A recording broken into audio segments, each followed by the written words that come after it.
Muy buenos días, comenzamos la semana, hoy es lunes 4 de febrero del 2019. Un verdadero placer estar con ustedes después de una semana de descanso para la mayoría, aunque aquí desde luego tuvimos actividad en la cobertura de la celebración del Día de la Virgen de Suyapa y elecciones en El Salvador. Estamos listas y listos para informarles, agradeciéndole, por supuesto, como siempre, a Dios, que nos permite esta posibilidad y siempre con el mayor de los entusiasmos y el deseo de poder servirle. En El Salvador, Nayib Bukele ganó las elecciones con más de un 54%, derrotando a partidos tradicionales como Arena y el FMLN. Un joven de 37 años que va a generar, y escuchen ustedes, definitivamente en la región centroamericana ya la situación va a cambiar completamente. Incluso la relación y la forma de cómo otros presidentes intentaban tener un liderazgo a nivel regional. Hoy con Bukele va a ser diferente en El Salvador. Así que mientras tendremos y a propósito nuestro invitado, el abogado José Raúl Pineda Alvarado, en mi concepto, uno de los mejores analistas en el país y de las personas más talentosas en Honduras, quien estará analizando qué puede ocurrir en la región, qué va a pasar y además en forma interna lo que estamos viviendo en Honduras. Masacre, por ejemplo, ayer en Intibucá, 2 hermanos y un sobrino asesinados. Otro hijo del exdiputado al Parlamento Centroamericano y al Congreso en el departamento de Olancho de don Lalo Sarmiento fue acribillado también a balazos.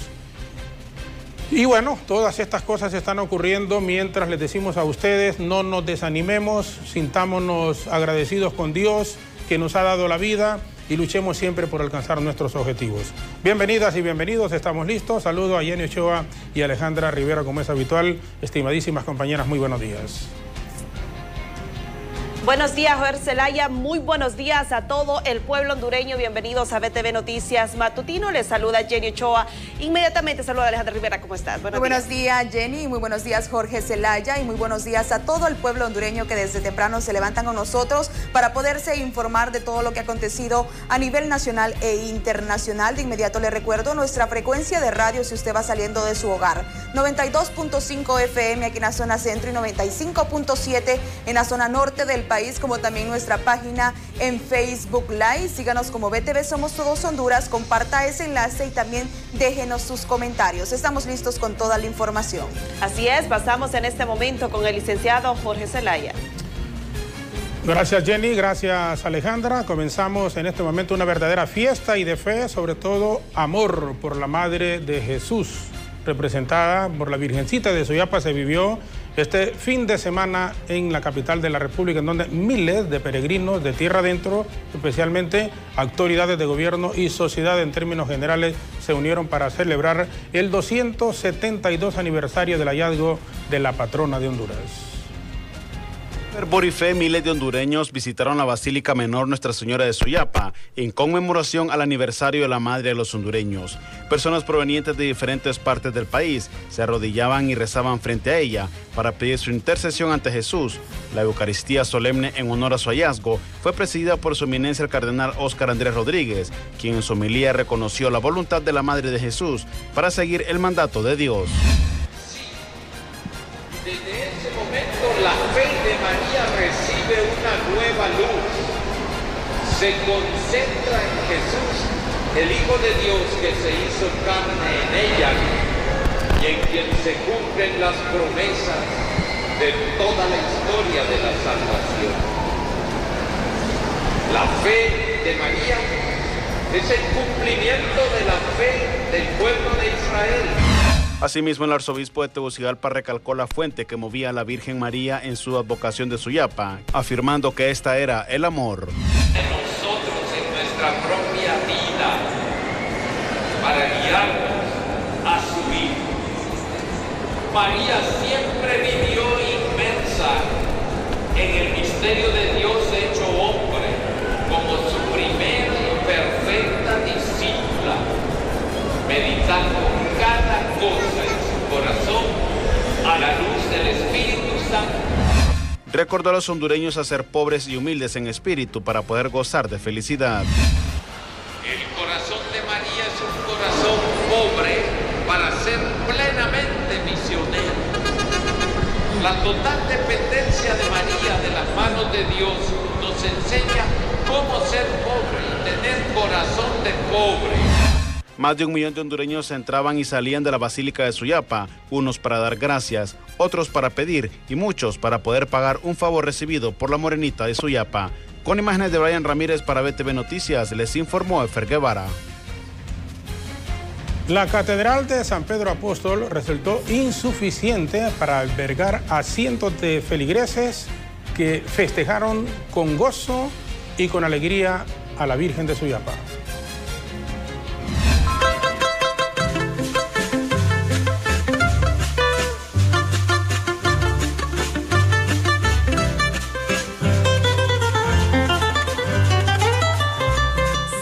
Personas se congregaron en la Catedral San Pedro Apóstol de San Pedro Sula desde este sábado en horas de la noche en celebración del 272 años de la aparición de la Virgen de Suyapa, considerada por la feligresía católica como la patrona de Honduras, símbolo de amor, unión, paz, esperanza y fe. La morenita fue cargada y presentada a miles de fieles devotos a festejar su día. Monseñor Ángel Garachana hizo un llamado de reconciliación. Es la imagen de lo que todos nosotros estamos llamados a ser. Y así como ella dijo un sí al proyecto de Dios, también nosotros, un proyecto de vida, no de muerte, un proyecto de salvación, no de condenación, un proyecto de comunión y reconciliación, no un proyecto de división. María dijo sí a ese proyecto de Dios. También nosotros estamos llamados a decir sí a ese proyecto para construir una Honduras nueva, la Honduras que soñamos, que queremos, que deseamos. En el marco de la celebración, con una solemne misa, autoridades militares rindieron tributo a la Virgen de Suyapa, haciendo un llamado a los soldados a la búsqueda permanente de la presencia de Dios. Siempre que el Señor ponga su mano poderosa para que la situación del país siga mejorando, vamos por muy buen camino. Las estadísticas en cuanto a la incidencia de violencia han ido a la baja. La región norte del país ha sido un ejemplo de ello. En este reciente año que acabamos de terminar, la región norte del país fue la que alcanzó los mayores números positivos en cuanto a reducción de tasas de homicidios. Por su parte, cientos de personas encendían sus candelas, pidiendo a la Virgen intercediera por ellas. Doña Julia Larios, con su voz quebrantada, relató los favores y milagros recibidos por su devoción. Tengo esa fe y tengo ese amor y tengo todo para ella, para la Virgen, para el Señor Jesús. ¿Cuál petición? Mis hijos y todos aquellos niños que no tienen una madre, que han crecido solos, que no tienen un pan para comer, por todos se lo encomiendo a ella. Virgen de Suyapa, oh Reina de Honduras. Este año 2019 se cumplieron 272 años de la aparición de la Virgen de Suyapa, que sucedió un sábado de febrero de 1747. Con las imágenes y edición de Alexander Pineda Paz, para BTV Noticias, Judith Reyes. Nelson en Madrid, España. En conmemoración del 272 aniversario del hallazgo de la Virgen de Suyapa, las Fuerzas Armadas llevaron a cabo una mega brigada médica en los predios de la Basílica Menor Nuestra Señora de Suyapa, en donde se brindó asistencia médica gratuita a más de 1000 peregrinos que llegaron del interior del país.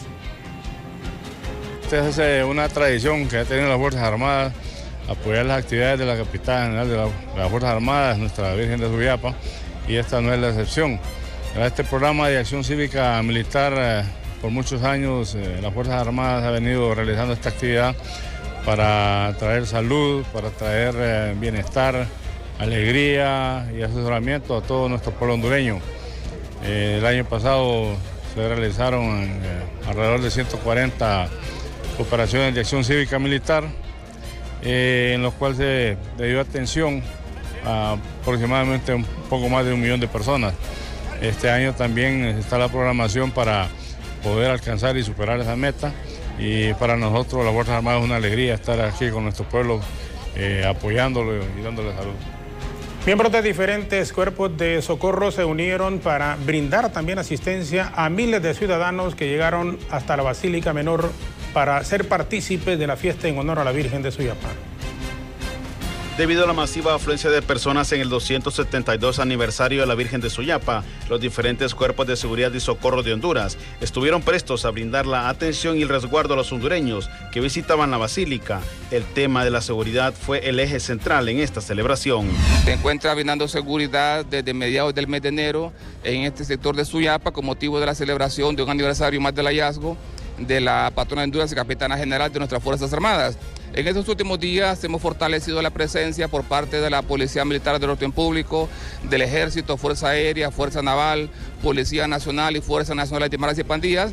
Estamos realizando lo que son patrullajes, registros, puntos de control, retenes y otro tipo de operaciones encaminadas a garantizar la seguridad de toda la población que está llegando en gran cantidad. Por otro lado, la Cruz Roja y el Cuerpo de Bomberos asistieron a personas que presentaban cuadros de presión alta o baja, así como algunos desmayos debido a la exposición del sol. Bueno, las más comunes hasta el día de hoy son cuadros gastroentéricos, dolores abdominales, hipertensiones arteriales e hiperglicemia, ¿verdad? Son personas que no se han tomado sus medicamentos, se han venido y aquí vienen a presentar la crisis. ¿Cuántas personas han atendido hasta la fecha? Desde el miércoles hasta hoy hemos atendido aproximadamente entre 400 a 500 personas. Hay fuentes de calor, como ser las áreas donde se colocan las velas para las ofrendas. Ahí le damos a la asistencia a las personas con personal y con equipos contra incendios para prevenir cualquier situación. Algunos traslados en ambulancia que se han realizado con enfermedades comunes de las personas. Al cierre de sus servicios, los cuerpos de asistencia médica como de bomberos no reportan accidentes graves ni pérdidas humanas que lamentar. Con imágenes de Brian Ramírez para BTV Noticias, les informó Efer Guevara. Jenny Ochoa, Alejandra Rivera listas en este momento y nos ofrecen a continuación Así Amanece Honduras, portada de los principales diarios de nuestro país. Muy buenos días.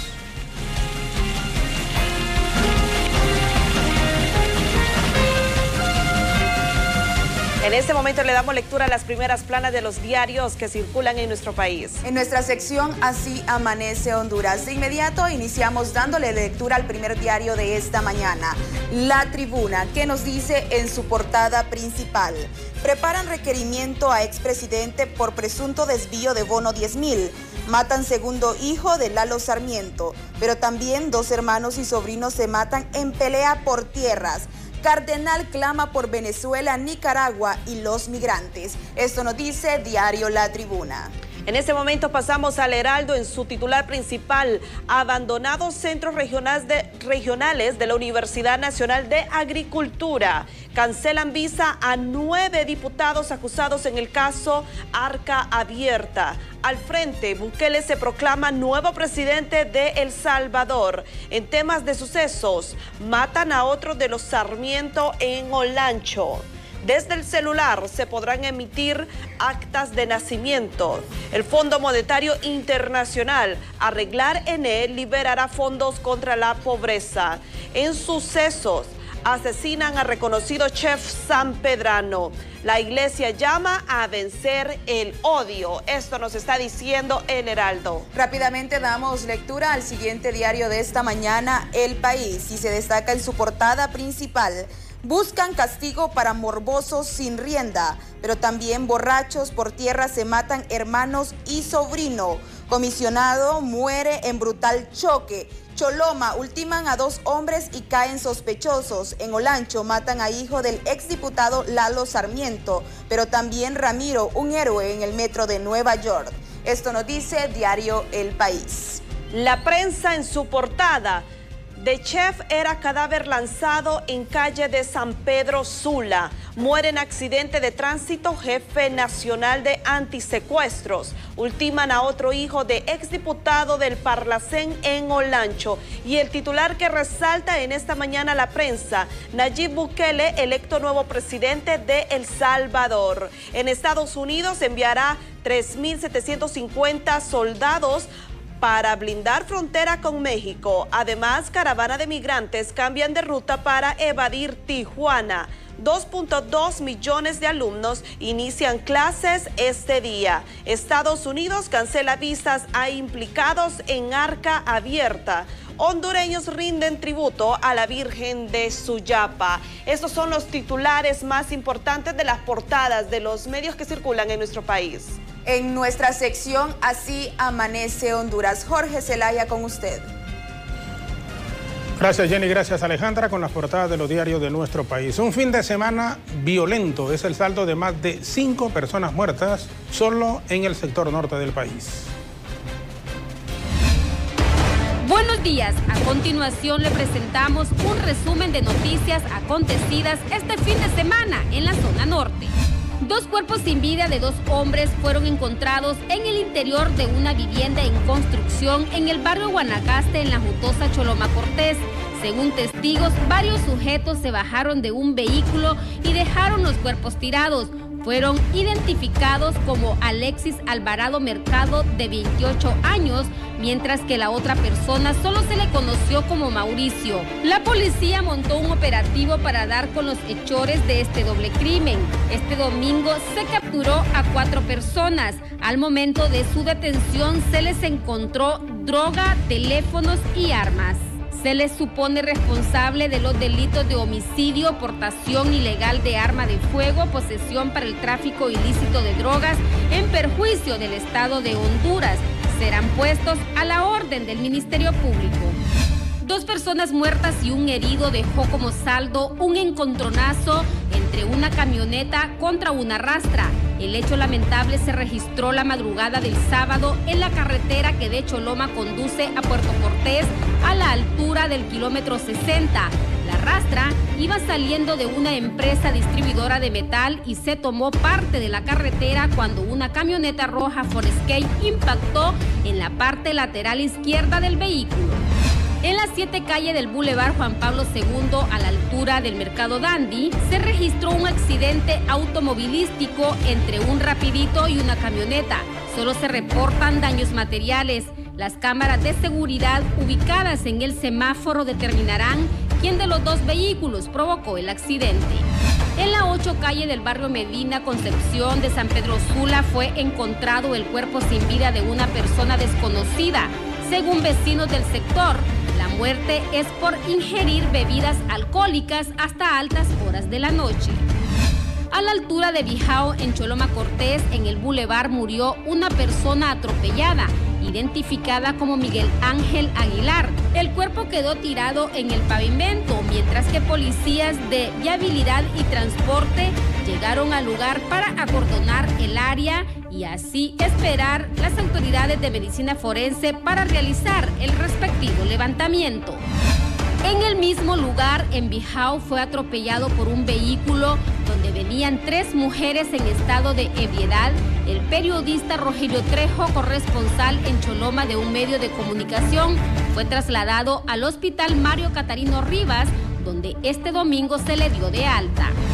En la 27 calle, frente a la colonia Reparto Lempira, de varios impactos de bala murió un joven de unos 25 años mediante un enfrentamiento entre bandas criminales. El joven, se supone, estaba departiendo en un establecimiento de bebidas alcohólicas. El cuerpo sin vida de una persona fue encontrado en el sector de Ticamaya, a la orilla de la carretera de Aldea Cablotales. Vecinos indicaron que escucharon varias detonaciones. Un bus de la empresa de la ruta de Santa Bárbara a San Pedro Sula Transan se prendió en llamas en el sector de la carretera que del rodeo de San Luis Santa Bárbara conduce hacia San Pedro Sula. No se reportan personas heridas. Se informó de forma preliminar que por problemas mecánicos había originado el incendio de la unidad. Con las imágenes y edición de Alex Pineda Paz, para BTV Noticias, Judith Reyes. San Francisco de Opalaca, un pueblo en el departamento de Intibucá, fue escenario de la 11ª masacre en Nuquibá de este año, cuando el fin de semana 2 hermanos y un sobrino fueron asesinados. Esto y más en el resumen policial de la zona central y sus alrededores.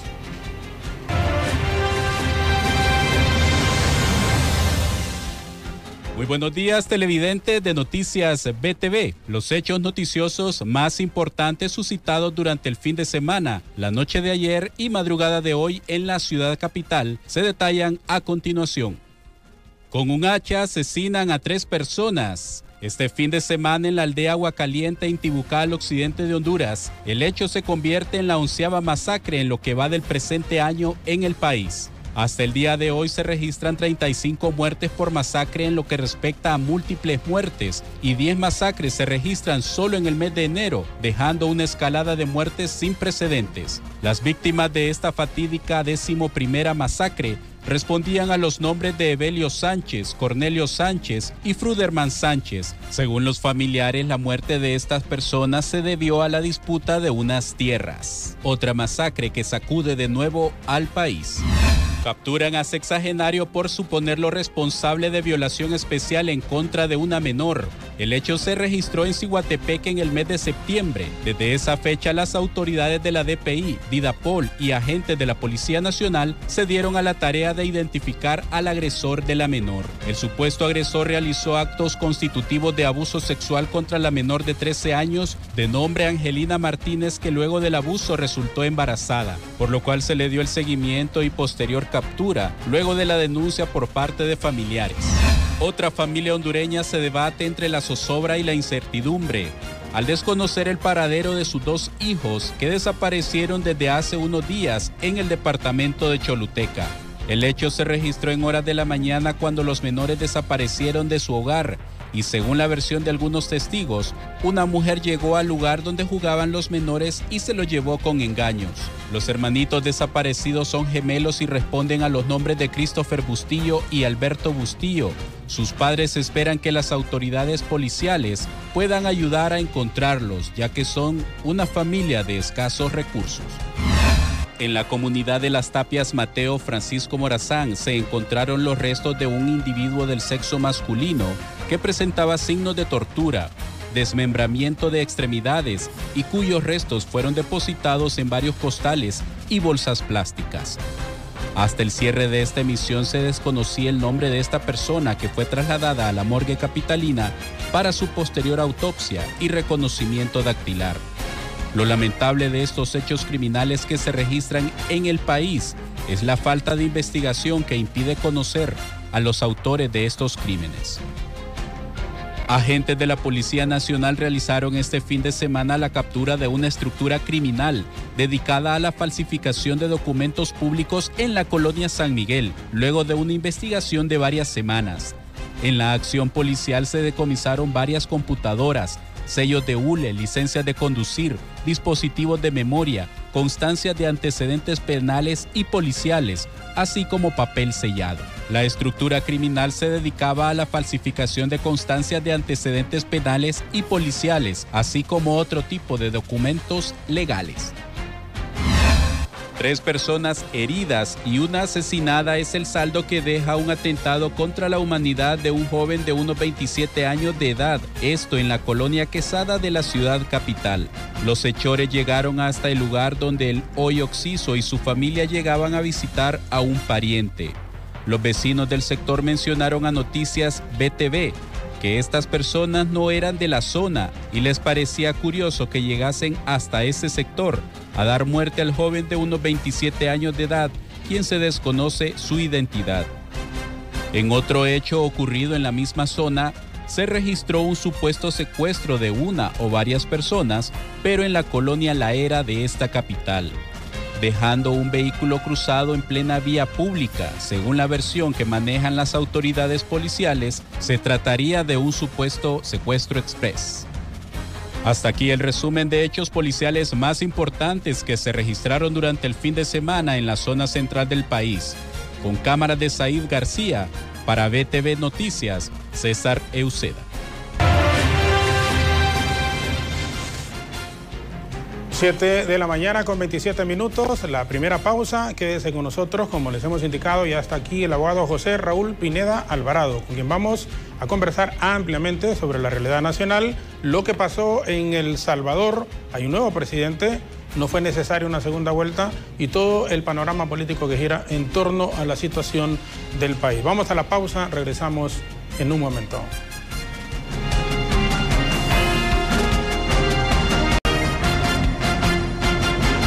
Jenny Ochoa, en este momento la mejor ruta, los lugares por los cuales usted puede transitar Tegucigalpa y Comayagüela es, sobre todo en horas tempranas de la mañana, hay bastante congestionamiento. Así que les ofrecemos algunas zonas en donde de repente hay posibilidad de que transite un poco más rápido que en otros lugares. Son las 7 de la mañana con 31 minutos. Jenny Ochoa, buenos días, adelante.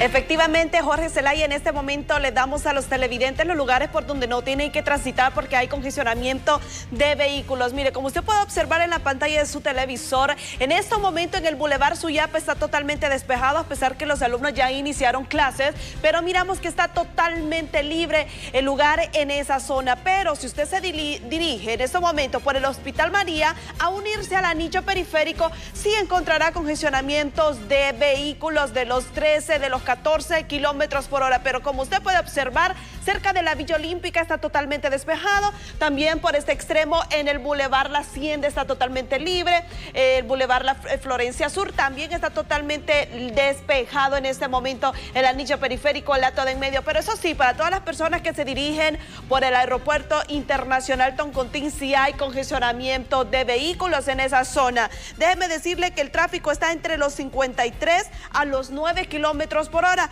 Hay bastante tráfico vial en esa zona del Aeropuerto Internacional Toncontín. Y para todas las personas que bajan de la salida al sur, encontrarán congestionamiento de vehículos en la colonia El Luarque. Así está el tráfico vial en las diferentes arterias de Tegucigalpa. Esta ha sido la mejor ruta en BTV Noticias.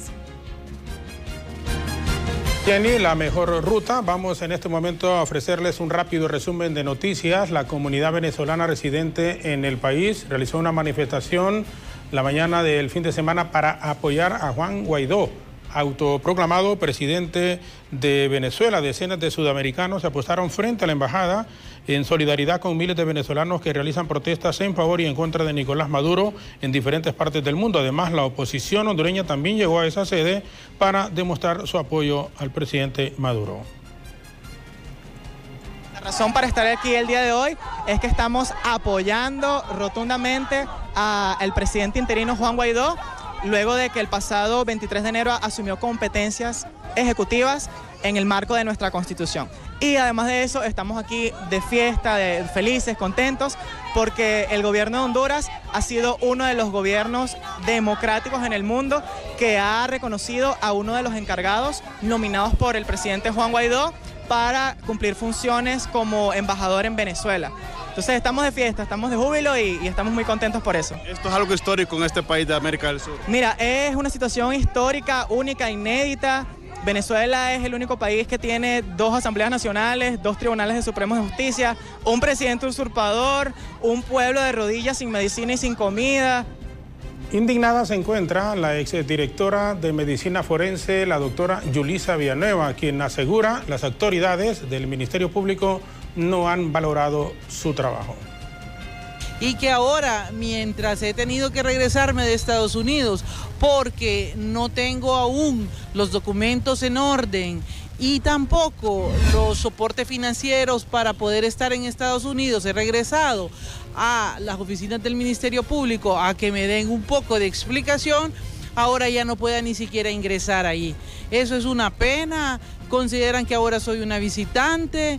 En el caso del Ministerio Público no podía ingresar si no me fichaban ahí de visitante, pero el colmo fue ayer, cuando al llegar al recinto del Centro de Ciencias Forenses, el lugar donde he laborado, el lugar que yo misma inauguré, pues haya tenido que ser perseguida prácticamente por miembros de la Fuerza de Seguridad de la ATIC, quienes diciendo que yo ya no puedo permanecer ahí porque no soy empleada, porque no me conocen. Y unas 88.123 mujeres aproximadamente nacen con el nombre de Suyapa, ya sea como primero o segundo, de acuerdo a la base de datos del Registro Nacional de las Personas. Así lo informó el asesor técnico Rogelio Padilla, luego de precisar que según los datos 85.188 de esas mujeres están vivas y 2.935 ya fallecieron. Como diplomática de carrera del Servicio Exterior de los Estados Unidos y con una amplia hoja de servicio, la encargada de negocios Heidi Fulton también continúa siendo reservista activa del Ejército de los Estados Unidos con un rango de teniente coronel. Como reservista del Ejército, la señora Fulton cada año debe cumplir su servicio en el Ejército de la Oficina de Asuntos Civiles en el Comando Europeo de Estados Unidos en Alemania, siempre manteniendo su cargo diplomático ante el pueblo y gobierno de Honduras. Por esta razón, la encargada de negocios está fuera del país durante el mes de febrero hasta principios del 2019, de marzo del 2019. Según un comunicado de la Embajada de los Estados Unidos, después de su servicio como reservista, regresará al país para continuar el compromiso del gobierno de los Estados Unidos en el desarrollo y fortalecimiento de la agenda común entre Estados Unidos y Honduras. Los padres de familia vemos buena voluntad de parte del ministro de Educación, Arnaldo Hueso, y lo sentimos con mucho ánimo para impulsar una verdadera revolución en la enseñanza este año. Así lo reconoció Andrés Martínez, presidente de la Asociación Nacional de Padres de Familia, cuando hoy arranca en la práctica el año lectivo 2019. En este momento, con nuestro compañero Luis Durón, se celebra hoy el Día Mundial de la Lucha contra el Cáncer. El doctor Genaro Aguilar está con nuestro compañero Luis Durón. Muy buenos días, adelante. Así es, gracias, licenciado Jorge Zelaya. Hoy se celebra el Día Mundial de Lucha contra el Cáncer. Me encuentro con el doctor Genaro Aguilar, que es miembro del Centro Romero EGMA de Callejas. Doctor, pues lamentablemente esta es una enfermedad que está arrebatando muchas vidas en el país y las estadísticas son bastante fuertes, según nos comentaba usted. En efecto, buen día. Hoy es 4 de febrero, Día Mundial contra el Cáncer. El Centro de Cáncer EGMA Romero de Callejas en este día tiene programada una serie de actividades a partir de las 7 de la mañana, incluyendo una conferencia de prensa hoy a las 10 de la mañana. En cuanto a estadísticas, para este año se esperan alrededor de 11.000 casos nuevos de cáncer y muertes andarían entre 5.000 y 5.500 muertes por cáncer. La lucha es en el sentido de cambiar la mentalidad de la población en general y obviamente nosotros luchamos por cambiar la mentalidad del pueblo hondureño en cuanto a algunos mitos que se tienen sobre el cáncer. El primer mito que se tiene, la primera creencia errónea es que las personas ya vienen con cáncer y eso es falso. Más del 80% de las personas que tienen cáncer es debido a sus malos estilos de vida. Por ejemplo, nadie nació con un cigarrillo en la boca y el 40% de los cánceres es debido al tabaco. El 5% de los cánceres es debido al abuso del alcohol. Y luego a eso le sumamos el abuso de las carnes rojas, de las grasas, la falta de ingesta de alimentos de origen vegetal, la falta de ejercicio, el sobrepeso.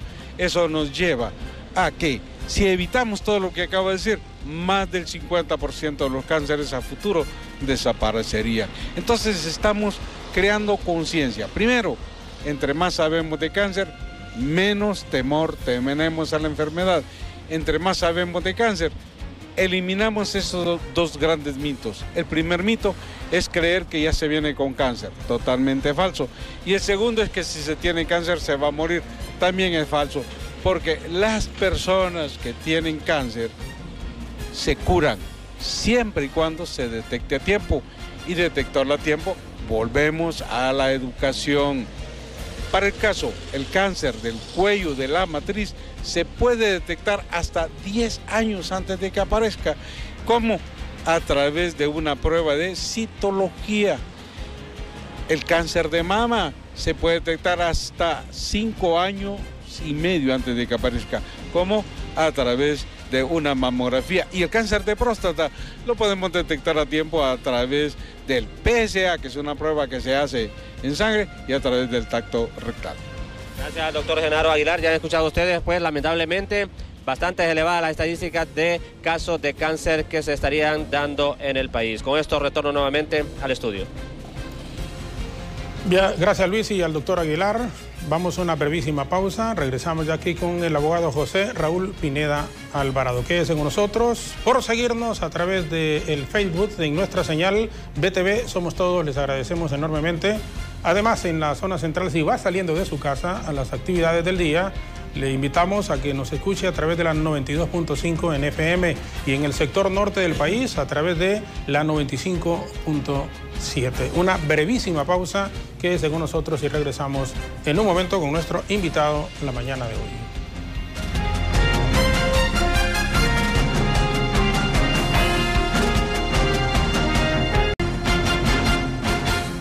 Abogado José Raúl Pineda Alvarado nos acompaña esta mañana en nuestra entrevista de fondo. Lo he sostenido siempre en mi concepto, una de las mentes más brillantes de nuestro país. Sin ninguna duda, un profesional del derecho con doctorados, es notario, ha sido diputado en el Congreso Nacional de la República, diputado al Parlamento Centroamericano, principal asesor en su momento en el Ministerio Público, cuando, si mal no recuerdo, era el abogado Luis Alberto Rubí, ¿verdad? Sí, Luis Alberto Rubí, el fiscal general, fue también asesor principal en el Congreso Nacional cuando lo dirigía el profesor Rafael Pineda Ponce. Y tenemos el honor de contar con su amistad y con el afecto que es mutuo a nivel de familia también. Abogado, muchísimas gracias por acompañarnos, por estar aquí. Buenos días, licenciado, y es muy satisfactorio estar en su No había programa. venido acá, siempre a mí me decían, que el abogado Pineda dice usted que es amigo y es un gran analista y no lo trae, no viene a... Es que generalmente cuando uno sale de estos programas termina entusiasmándose mucho y se mete en problemas y es mejor hacerse el muerto, ¿va? Bueno, ponerse un poco. ¿Cómo ve la situación en El Salvador? Un joven Nayib Bukele es el nuevo presidente. Alguna gente pensó que se iba a ir a una segunda vuelta, pero ha sacado ya más del 54% de acuerdo a datos que se están manejando esta misma mañana en El Salvador, y es el presidente que va a sustituir a Sánchez Serén. ¿Podía esperarse realmente un triunfo tan arrollador contra los partidos tradicionales Arena y el FMLN, abogado? Yo creo que sí.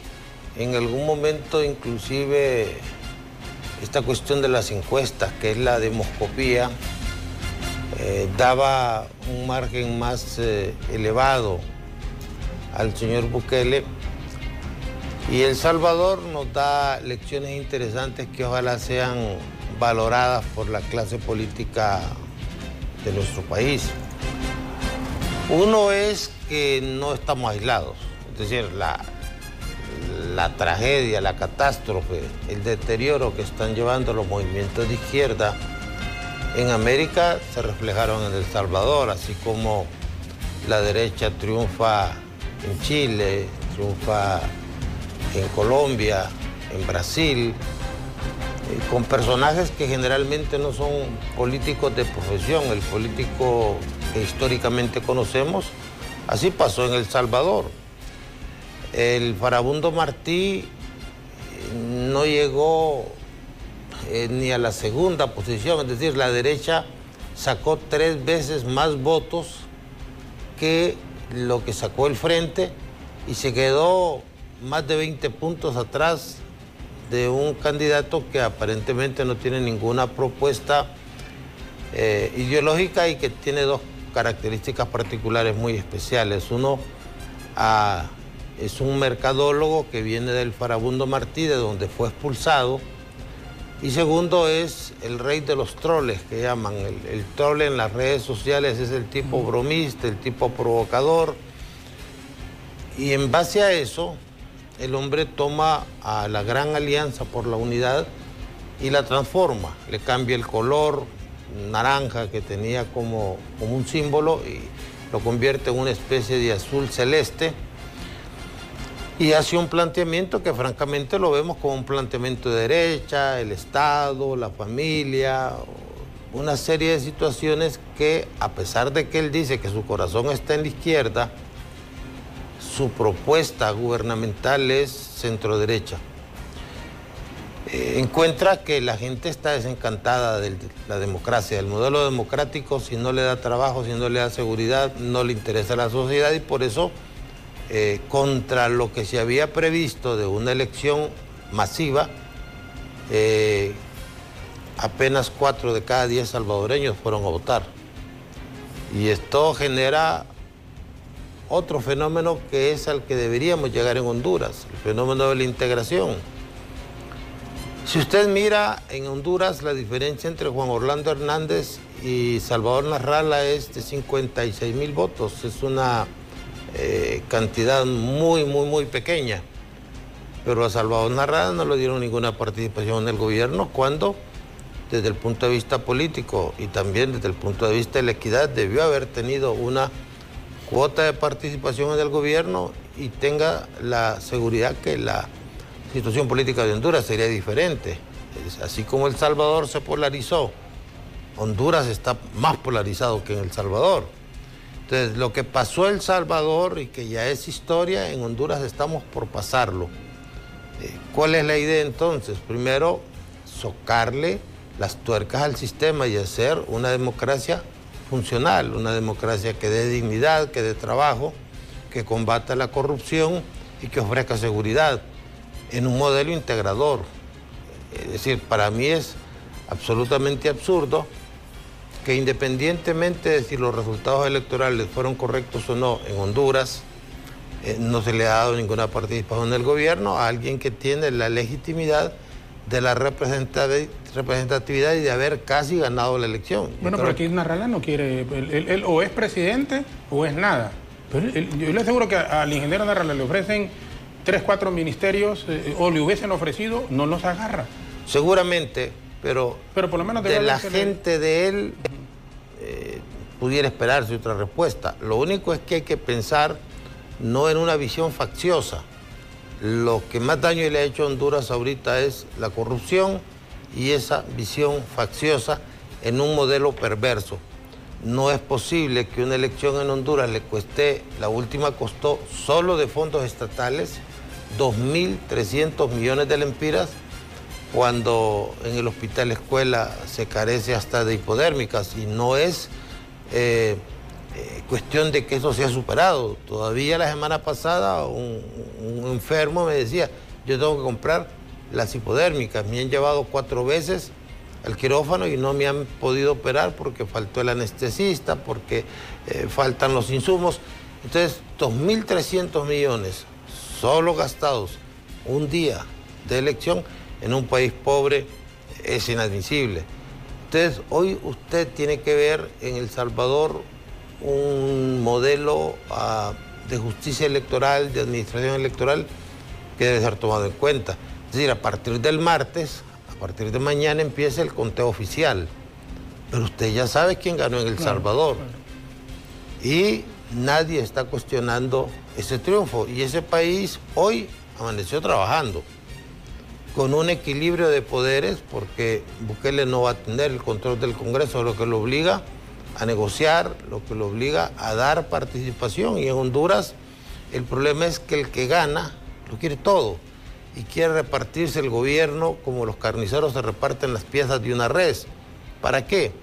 Para haber llevado a este país a ocupar el último lugar en desarrollo humano de América. Eso está en el informe de Naciones Unidas del año pasado, para llevar el país a ser uno de los 4 países donde hay más corrupción en América. Ese es el informe que se dio el mes pasado por Transparencia Internacional, y a vivir unos niveles de inseguridad que realmente generan una sensación de miedo, un miedo que se utiliza para gobernar. Un país donde usted gasta más en policías y soldados que en educación y en salud, es un país que tiene que revisar su modelo de desarrollo. Entonces, hoy con lo que pasó en El Salvador, ¿qué encontramos? Primero, que el político tradicional, ese político cínico, mentiroso, que aparece con una sonrisa en los canales de televisión, jactándose de su habilidad para engañar, para seducir, ese político que todo lo quiere arreglar con dinero o por la fuerza, ese modelo de hacer política ya no convence a nadie. Ya la gente se cansó de Arena, se cansó del Frente, ya tuvieron oportunidad de haber hecho algo por el país salvadoreño y hoy le ofrecen la oportunidad a una nueva opción que pudiera ser hasta peligrosa. Si usted ve el caso de Jimmy Morales, no es un político tradicional, era un cómico de televisión. Si usted mira el caso de este personaje, este es apenas un bachiller, no tiene ese acervo académico que nos gusta tanto a nosotros ver en los políticos. Es un señor que no tiene mayor militancia política, pero que se convierte en una estructura esperanzadora. Y si mira lo que pasó con Nasrallah en Honduras, también no era un político. Entonces, el esquema político clásico, ortodoxo, tradicional, se está hundiendo y pareciera que nuestros políticos todavía no se han dado cuenta y quieren sobrevivir hasta que la sociedad lo vomite. Porque va a llegar un momento en que la sociedad, en una elección, o no va a votar, o va a votar peligrosamente en contra de. En Honduras ya no estamos votando a favor de, sino estamos votando en contra de. Ahí mismo en El Salvador, Carlos Callejas, el candidato de la coalianza Arena prácticamente, con una formación en universidades de los Estados Unidos. Igual el candidato Martínez del Frente, con una formación académica muchísimo mayor que quien ha ganado las elecciones.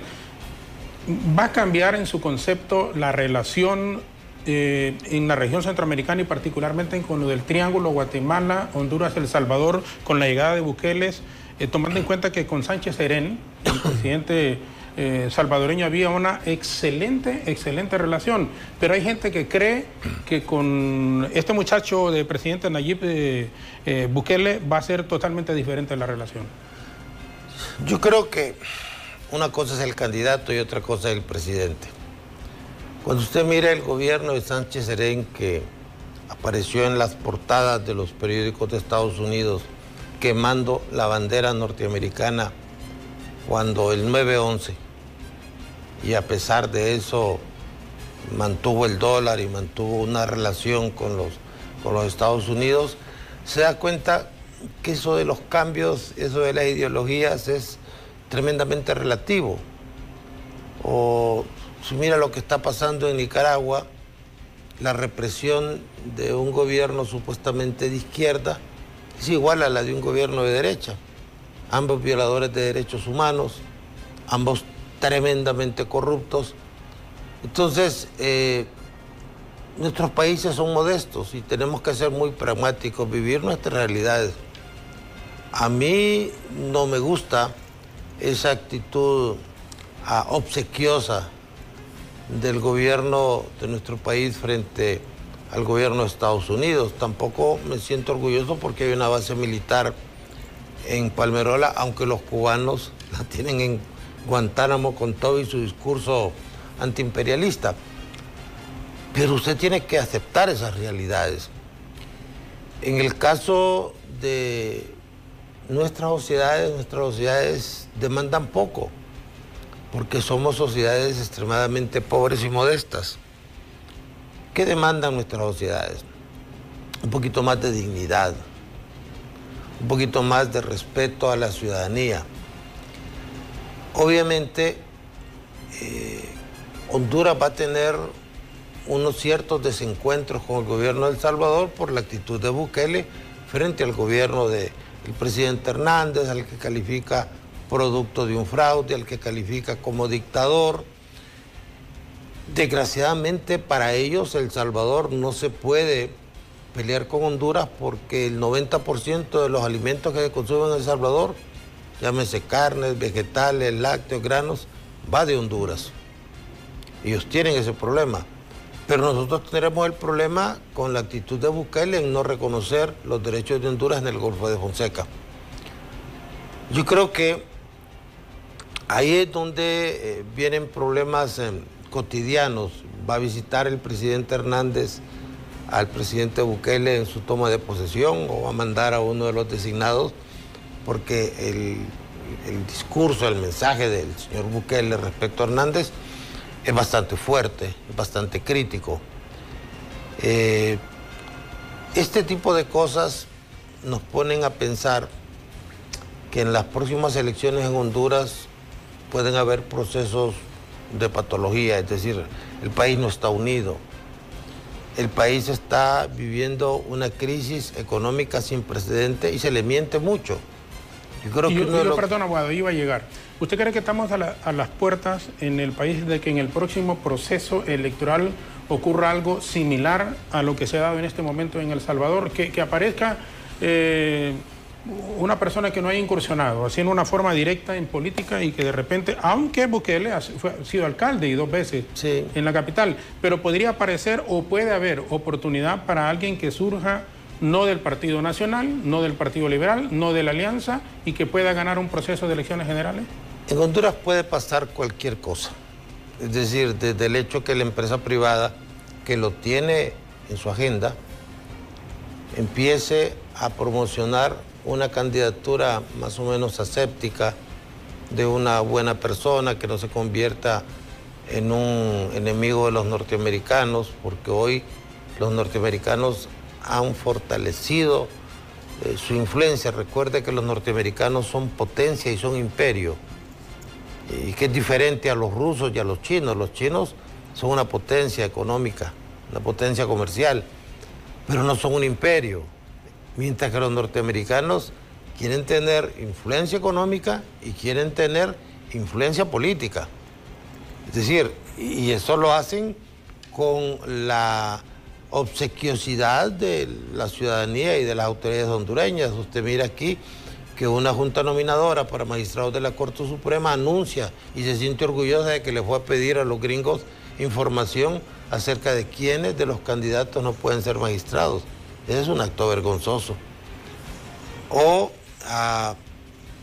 bajo ese esquema, entender que aquí la empresa privada es la única que puede hacer surgir un candidato con posibilidades de éxito porque se siente amenazada. Los sectores sociales son muy débiles, la oposición está muy dividida, pero aquí en un mes puede surgirle un movimiento con una candidatura que realmente no tenga un liderazgo sólido, pero que sí logre conjuntar el rechazo, el repudio de una sociedad que quiere, repito, quiere vomitar a los políticos que tiene ahora porque son exageradamente corruptos y porque son exageradamente insensibles y ciegos a la sociedad. Hay otro componente interesante en esto, que es que nosotros enfilamos la batería solamente a los políticos y no nos vemos reflejados en que nosotros también tenemos participación a través de lo que yo llamo la ceguera voluntaria, que es la gente honrada, que sabe que están pasando cosas terribles en la administración pública, que sabe que en este país, detrás de toda inversión grande, vienen problemas de corrupción, que por ejemplo el Cajón tiene 4 turbinas y solo funciona una, que en la Patuca 3 hay otro problema, que está parado el proyecto, que hay problemas en Coalianza, que hay problemas en el puerto de Necán, y que detrás de todos esos problemas hay un componente de corrupción, pero no decimos nada. Aunque se conoce a veces. Aunque se conoce, es la famosa ceguera consciente. Nosotros, de la que hablaba el sábado, por ejemplo. Sí, ceguera consciente, que nosotros sabemos lo que está pasando, pero nos quedamos calladitos, no decimos nada y en ese momento nos convertimos en cómplices de lo que estamos haciendo. Y otro componente terrible también, cómo se le miente a la gente. Yo escuché al presidente decir, vamos a poner en cintura los térmicos, los contratos de las térmicas van a ser revisadas y de repente no pasó nada. Y hace 15 días se le subió a la cuota del seguro, se le subió al peaje, se aumentó el costo de la energía eléctrica. No es posible que usted tenga una ENE que su administración no permite que Honduras firme con el Fondo Monetario. El Fondo Monetario es como la central de crédito del mundo, y que tengamos una empresa con 60.000 millones de lempiras de deudas y que el SAN hace un... ¿Qué es lo que funciona en Honduras? Es que no está funcionando nada, y no está funcionando nada por incapacidad y por corrupción. Entonces, cualquier candidato que logre vender la imagen, primero, de que en su gobierno la reducción se va a reducir al mínimo, que va a crear oportunidades de trabajo, porque el problema de Honduras es la falta de oportunidades. Vivimos al borde de la selva, no vemos al compatriota con una especie de visión cristiana, que es otro tema interesantísimo, la visión cristiana de la política. ver al semejante como un hermano, no verlo solamente como un voto. Y eso es lo que está generando un fenómeno muy interesante, y es la participación de las iglesias evangélicas en los proyectos políticos. A Bolsonaro en Brasil lo ponen los evangélicos, que tienen la segunda cadena de radio y televisión más grande de Brasil, y que salieron a pedir que se votara por Bolsonaro bajo un esquema religioso conservador. A Nayib Bukele lo apoyaron las iglesias evangélicas. ¿Por qué? Porque las iglesias evangélicas están en todos lados. La iglesia católica se quedó en el centro. Cuando usted ve una comunidad, en el centro está la iglesia católica. Pero en la periferia, en las zonas marginales, en las grandes masas populares, ahí está la iglesia evangélica, donde cualquiera puede ser pastor. Para ser sacerdote se ocupan 8 años de estudio. Entonces, la iglesia católica, ojalá que recomponga su relación con la sociedad. Se ha ido separando de la base cristiana y se ha identificado más con el poder. La iglesia evangélica hoy está, sin ningún disimulo, impulsando proyectos políticos. Y es otro componente que tiene que analizarse aquí en Honduras, donde las reglas están cambiando demasiado rápido. Los que no cambian son los políticos, que quieren seguir engañando a la gente el Día del Niño llevándoles una piñata, o el Día de la Madre regalándoles una canasta familiar. Que eso es bueno, pero hay que hacer otras cosas. Y otras cosas que deben hacerse es entender que debemos vivir con una cuota de austeridad. Honduras no puede seguir siendo el país donde se consuma más whisky escocés en Centroamérica. Honduras no puede seguir mintiéndole o ser un país que es víctima del engaño de los políticos, donde se habla de una serie de proyectos que no funcionan. Es decir, debe decirse la verdad a la gente y debe explicársele, mire, el país anda mal, necesito ayuda. Y esa ayuda surge de todos los sectores políticos. ¿Cómo es que en el Partido Liberal no va a haber gente muy competente o en Libre? Y hablar con ellos. Es decir, el diálogo que debe darse en Honduras es el que debe promocionar el presidente con los liberales, con los de Libre y con otros sectores importantes como la empresa privada, para empezar a ver qué hacemos con el país, para tomar decisiones como si entramos a negociar con China continental, por ejemplo. ¿Cómo vamos a replantear nuestra relación con los Estados Unidos? ¿Cómo vamos a enfrentar el problema de la infraestructura? En Honduras no hay una carretera terminada y oímos de proyectos como la carretera que va de La Paz a San Lorenzo, está parada. La carretera del norte en 30 años no la hemos podido terminar. Usted va de Honduras a Panamá y no encuentra una caseta de peaje, pero va de Tegucigalpa a San Pedro Sula y encuentra 4. Y no se le rinden cuentas a la ciudadanía en qué se gasta ese dinero. Somos una sociedad donde no queremos entender que nos estamos haciendo al margen del camino, porque mientras están dando cambios en otros países, nosotros nos quedamos atrás. Y vivimos la idolatría de la elección. Cómo este país gastó en el 2013 1.600 millones de lempiras, en la última elección 2.300 millones de lempiras. Y nosotros vemos que las elecciones no nos sirven para nada, pues. Es decir, usted hace cambios para no cambiar. Las elecciones solo son un mecanismo de cambiar una autoridad por un medio más o menos pacífico. Pero los proyectos de desarrollo, ¿qué pasó con las zonas especiales de empleo? Ya va para 6 años o 7 años de ese proyecto. No hay una empresa laborando ahí. El corredor agrícola, el corredor turístico y una serie de proyectos que son utópicos porque los quiere hacer solo un grupo muy reducido, una sola persona. Usted mire el gabinete del presidente Hernández, es tremendamente modesto. No hay una estrella, no hay una figura. Y desde el punto de vista práctico, el presidente debería tomar a los designados y asignarle responsabilidades. Los designados presidenciales aquí son figuras decorativas, mientras que en Guatemala cada vicepresidente o el vicepresidente maneja un gabinete. Hay tanto que hacer en Honduras que van a hacer falta líderes competentes y capaces para que administren ese tipo de labores.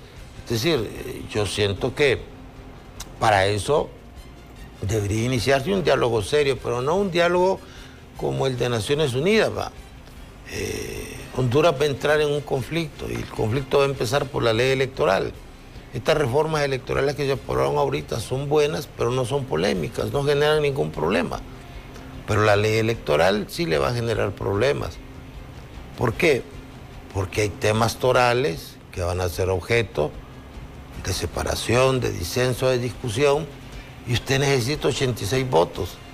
Y en la medida que se va acercando el periodo de las elecciones, la sociedad y los grupos políticos se van polarizando más en función de sus intereses.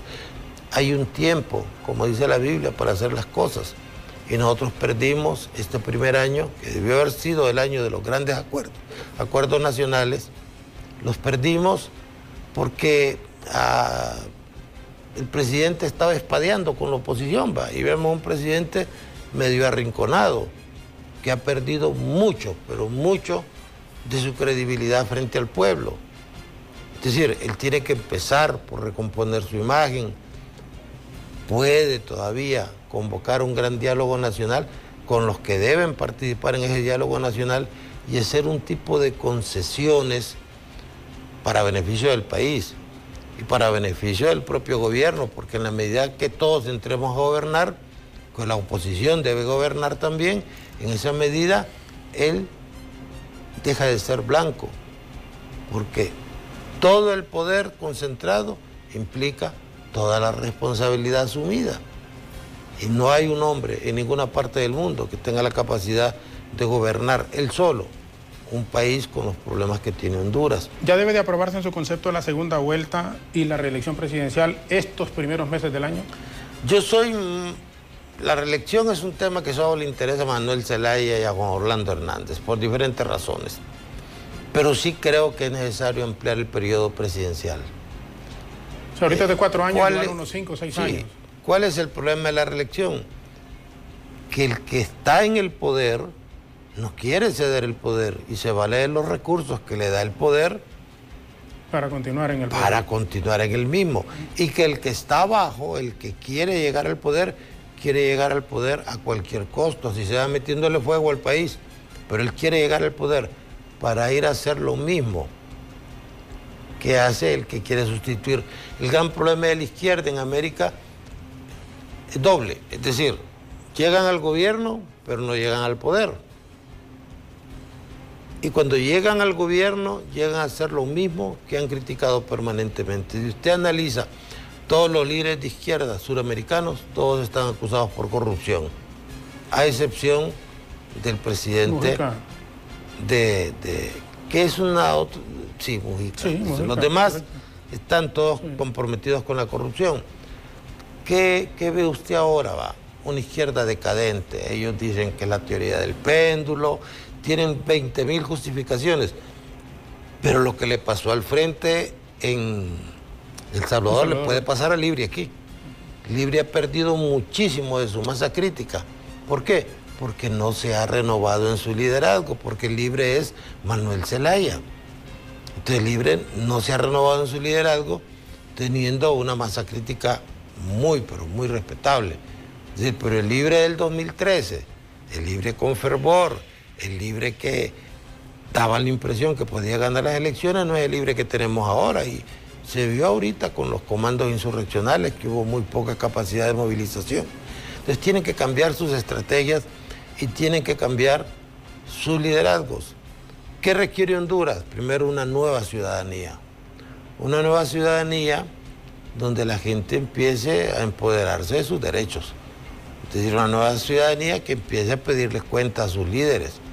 Una nueva ciudadanía que no orbite solo alrededor de la idea de que yo necesito sobrevivir.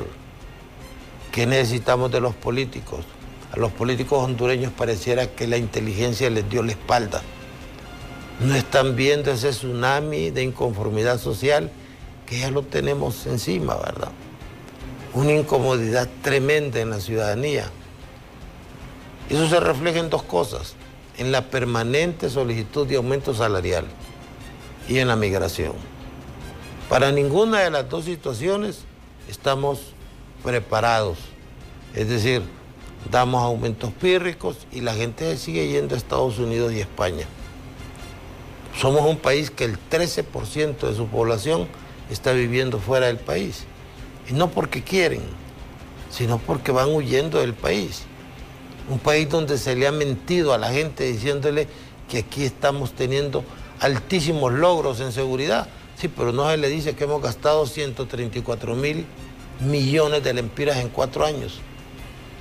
Solo en soldados y en policías. Esto no puede ser.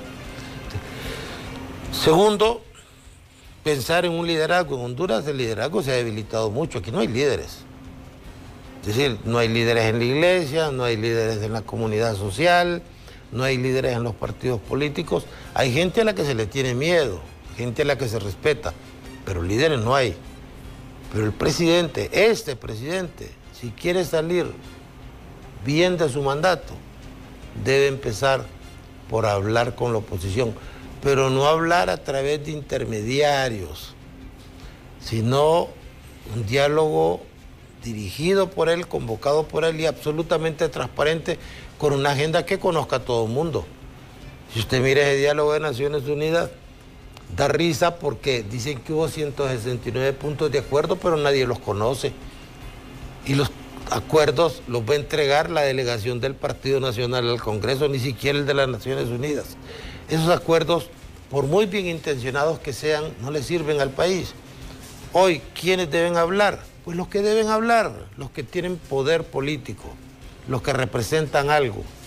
Y hablar alrededor, no de las posiciones ni de la reforma electoral, sino de los temas que interesan al país. Abogado, le hago esta pregunta, y obviamente yo conozco las superinterioridades, pero ¿por qué siendo un nacionalista, exdiputado del Partido Nacional, el diputado del Parlamento Centroamericano, una persona brillante, ha ocupado más posiciones relevantes fuera de estos cargos en administraciones liberales? Por ejemplo, fue principal asesor, decía, del profesor Rafael Pineda Ponce cuando era presidente del Congreso, y también del abogado Luis Alberto Rubí cuando era fiscal general del Estado.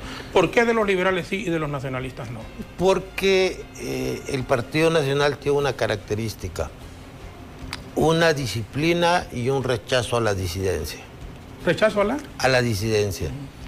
En el Partido Nacional, y a veces ha funcionado, de hecho ha funcionado, puede haber una enorme inconformidad, pero esa disciplina que es más de corte medio hitleriano, esa disciplina funciona para las elecciones, pero no funciona para gobernar. Es la historia de que aunque un burro sea el candidato, yo voy a votar por él. Sucede, yo considero un honor que una persona como Rafael Pineda Ponce, un verdadero intelectual, ¿verdad? Hayamos empujado algunos proyectos. Pero yo a veces les digo que pareciera que en mi partido entre más bruto es uno, más futuro tiene. La gente del Partido Nacional es diferente a la dirigencia del Partido Nacional. Y el Partido Nacional fue un partido que cayó en manos de una minoría que tiene buenas habilidades para lo malo. Es decir, han habido buenos hombres que han querido transformar el partido. Le cito a Gregorio Reyes Mazzoni, le hablo de Mario Canaguati, de hombres que han querido, con esa vocación democrática, transformar el partido. Pero hay una estructura que definitivamente se opone a esos cambios porque para su provecho, para su visión de la vida, para esa idea que tiene el político de que cuando llega al gobierno va a administrar las cosas del Estado como que fueran personales y que ese aval electoral que tuvo le da derecho a robar, algunos no participamos de eso, creemos que la política es para servir, que da grandes satisfacciones cuando la gente identifica al político y lo admira y lo quiere y lo aplaude. Creo que ese es el único plus, aparte de su sueldo, que debe ganar. Entonces, yo tengo muy buena relación con la gente de mi partido, es decir, con los diputados, platicamos, conozco muy bien lo que está pasando en el Partido Nacional, pero siento que nosotros tenemos esas peculiaridades producto del ADN, producto genético, producto de que así nos han educado a llevar una disciplina casi militar. Y los que no piensan, o los libres pensadores, o los medio disidentes, o los que tienen la capacidad de decirle, mire, eso no me parece correcto y no voy a participar en eso, son objetos de desconfianza.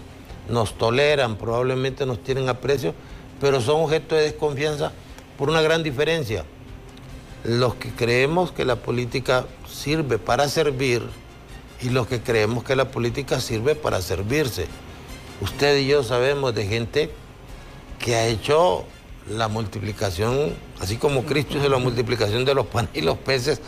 Aquí hay gente que nosotros hemos visto surgir de estratos verdaderamente pobres, humildes, que hoy son millonarios. ¿De dónde lo han hecho? O lo hacen haciendo lo que hizo Jesucristo o lo hacen robando. Y ese tipo de situaciones ya el país no las tolera. ¿Que hay compensaciones? Sí. Que la gente lo quiera, que la gente lo respete, que tenga simpatía con usted, que de repente hasta le lancen un elogio. El elogio es lo que alimenta el ego del político. Hay otra gente que piensa que no, que piensa que el dinero es lo más importante. Y hoy están metiéndose en problemas, porque esa rueda de la historia uno no lo puede parar. Porque aquí los personajes políticos son importantes, pero hoy se gobierna desde fuera. Este movimiento anticorrupción, este movimiento de estarse llevando políticos vinculados a crimen organizado, esto no nace en Honduras, esto lo sacan desde fuera, un factor exógeno que se llama gobierno de Estados Unidos, cuando se ven en alguna medida perjudicados por las 300 toneladas de droga que pasan por Honduras y llegan a Estados Unidos. Estamos claros en que hay cosas que deben pararse. No es posible que Honduras el año pasado haya decomisado, no, el año antepasado haya decomisado 4 toneladas de cocaína que iban a Estados Unidos, mientras Panamá y Costa Rica decomisaron casi 40. Ahí hay un problema, y un problema que no tiene que ver con si eso es bueno o es malo, sino que nos pone en problemas con la metrópoli alrededor de la cual orbitamos en lo político y en lo económico. Es decir, no es correcto que el interés de un político hondureño esté por encima de la sociedad.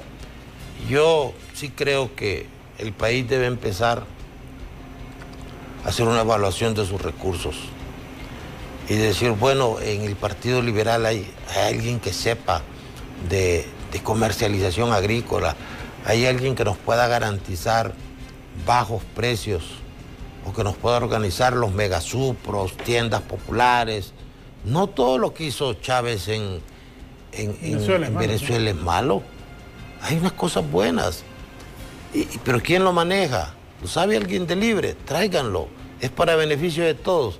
Si lo que es para beneficio general no debe ser visto con una visión facciosa. Y ahí va a tener usted un presidente que todavía tiene tiempo.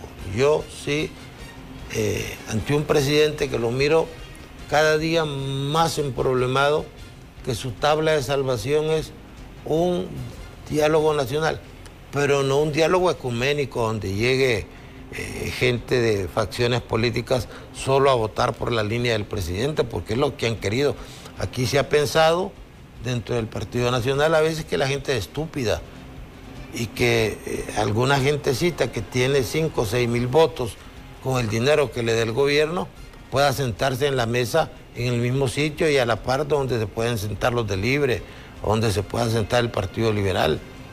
Es decir, que se sienten los verdaderos actores, pero no hablar de qué me va a tocar a mí, ni a quién voy a poner en tal cargo, sino qué proyecto de beneficio nacional puedo impulsar. Y ahí va a tener la gente entretenida y la va a tener trabajando y la va a hacer sentirse parte de la administración pública. ¿Qué de malo hay en eso? Pero cuando usted dice, mire, hay que abrir los espacios, entonces se vuelve objeto de desconfianza. No, porque lo mío es mío y lo de los demás es mío si se lo dejan quitar. Es decir, si se deja fregar el Partido Liberal y se deja fregar Libre, eso es mío. Y le cito el caso. Desde un punto de vista puramente teórico, se me hace difícil que un hombre que ganó apenas por 56,000 votos no abre el abanico y empiece a llamar a los adversarios, porque también la oposición se tiene comiendo en la mano, y de la manera que usted puede hacer eso es dando participación en el gobierno. Y si las cosas andan mal, tiene el espacio para señalar, ese proyecto no funciona, porque esos señores que son de la oposición y que decían tener la solución al mismo, no están cumpliendo. Y el país va bien si el objetivo no es que estén bien los de Libre, ni los liberales, ni los nacionalistas, es que estemos bien todos. Y hoy la palabra clave es dignidad, que tengamos una vida digna, donde los jóvenes tengan oportunidades. Usted y yo venimos de estratos muy humildes y fuimos triunfadores en nuestros campos. Usted es una persona que incide en la opinión pública, fue diputado, fue candidato a alcalde, pero la pregunta que se hace es, ¿y sus hijos? ¿Qué oportunidades tienen los hijos de los pobres en este país? Donde hay no menos talento que el que pueden tener los hijos de los ricos. Lo que pasa es que los hijos de los ricos tienen más oportunidades, pero tampoco va a haber espacio para los ricos si no hay equidad para todos. Es decir, no va a haber paz para nadie si no hay equidad para todos. Y el gran problema de Honduras es la inequidad. Siempre es enriquecedor hablar con el abogado José Raúl Pineda Alvarado, por eso todos los sábados estamos en su casa. Hace unos 26 años más o menos, 26, 27 años, siempre. Antes era los jueves, los jueves, ahora lo hemos pasado a los sábados. Y se me viene a la mente ahorita cuando fuimos también compañeros diputados 94, 98, 98, 2000, 2002, porque después usted pasó al Parlamento Centroamericano. Igual yo logré colarme ahí con el abogado Ramos Soto de suplente del 2002 al 2006. Pero recuerdo esas conversaciones con los abogados Gautama Fonseca, Orlando Gómez Cisneros, el profesor Rafael Pineda Ponce, Bujirón, el abogado Efraín Bujirón. Realmente era enriquecedor atenderlos y estar ahí, como dicen, escuchando. Aun cuando yo ya era diputado, recuerdo, suplente de Don Dago Ode, pero el estar atendiéndoles y estar escuchando esas conversaciones era fundamental. Cómo se ha deteriorado la situación de vida de la mayoría de la población hondureña, pero tendremos ocasión de conversar más ampliamente en otras oportunidades con el abogado Pineda Alvarado aquí. Así que le dejo por favor, abogado, para que se despida 30 segundos con nuestros amigos televidentes y radioescuchas, y lógicamente agradecerle una vez más su presencia. Mire, Honduras necesita arreglos donde no haya vencedores. Cuando usted ve los personeros del gobierno, algunos hacen muy bien su trabajo, vencen. Es decir, el presidente Hernández en la maniobra ha barrido y ha trapeado con la oposición. Ha hecho lo que ha querido. Vía persuasión o vía imposición, ha logrado sus objetivos. Pero eso le sirve a él, pero no le sirve a Honduras. Honduras necesita acuerdos donde no haya vencedores, donde todos podamos conservar nuestra dignidad, y si no quiere tener serios problemas en un corto plazo, debe empezar a impulsar algo que quiere ver la sociedad. Un diálogo transparente, abierto, sincero, con una agenda conocida, no para definir si va a haber un nuevo registro o si se va a hacer una segunda vuelta que ya no se va a hacer, o si va a haber reelección o no, sino para resolver problemas de empleo, problemas de hospitales, problemas de educación, problemas de seguridad, problemas de derechos humanos, problemas de reducir ese gobierno que tiene 250,000 empleados que están sangrando toda la economía del país, de reasignar una revolución tecnológica, una revolución educativa, una lucha anticorrupción. Bueno, podemos hacer una agenda enorme. Eso lo puede sacar del gobierno airosamente. De otra manera, puede tener gravísimos problemas porque el escenario ha cambiado. Hoy hay factores exógenos que inciden en la política hondureña y hay una serie de situaciones que están por verse que pudieran afectarnos a todos. Yo creo que el fracaso del gobierno pudiera ser el fracaso de la sociedad y no queremos eso. Gracias, abogado. Siempre es un placer. El abogado José Raúl Pineda Alvarado nos ha acompañado esta mañana aquí en nuestra entrevista de fondo. Vamos a hacer una breve pausa y regresamos, por supuesto, siempre agradeciéndole. Es una de las personas que más admiramos en nuestro país por su talento, por su capacidad y además, no solo por su don de gente, sino que por su rectitud, por su honradez. Y es una persona a la cual nuestra familia en su totalidad le dispensa un cariño a sus hijas, a toda la familia, por supuesto, un cariño muy, muy, muy especial a María y a todas. Así que vamos a una brevísima pausa, regresamos en un momento con más información, agradeciendo a las personas que están conectadas con nosotros, ya sea a través del Facebook, internacionalmente, a quienes nos escuchan a través de la televisión y a través de las frecuencias de radio en todo nuestro país. Una breve pausa y regresamos en un momento. Un rápido resumen de noticias. En este momento, la Secretaría de Energía, a través de la Dirección de Hidrocarburos y Biocombustibles, está oficializando la nueva estructura de precios que entró en vigencia a partir de hoy, lunes. La misma contempla el caso de la gasolina superior, 57 centavos aumenta, de 87.36 pasa a 87.93.